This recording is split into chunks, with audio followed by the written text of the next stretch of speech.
Yo, what's up mga bok? Katapos ko lang kumain. Bale, binilang ko na rin siya ng makakain niya dahil darating na yung magbabantay sa kanya at aalis na ako dahil may pasok pa. So binilang ko siya.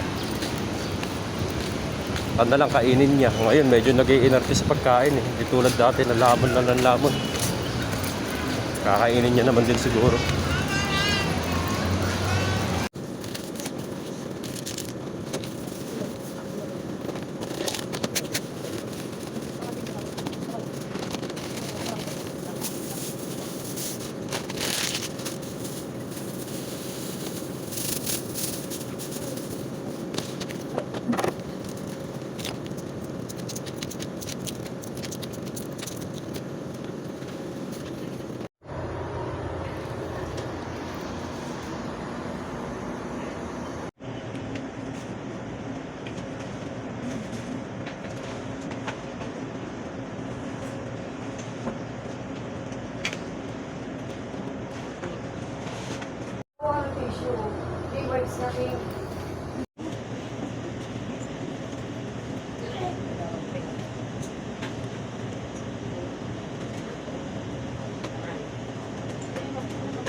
Bigyan ko ng gamit.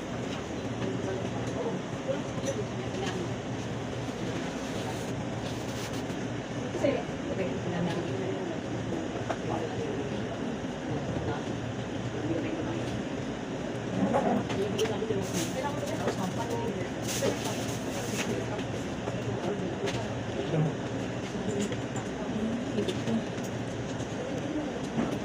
Naasikaso ko na siya. Papunta na rin yung kuya niya. Bali, papasok na ako. Mga maliit na ako sa area. Yun lang mga bak. Salamat.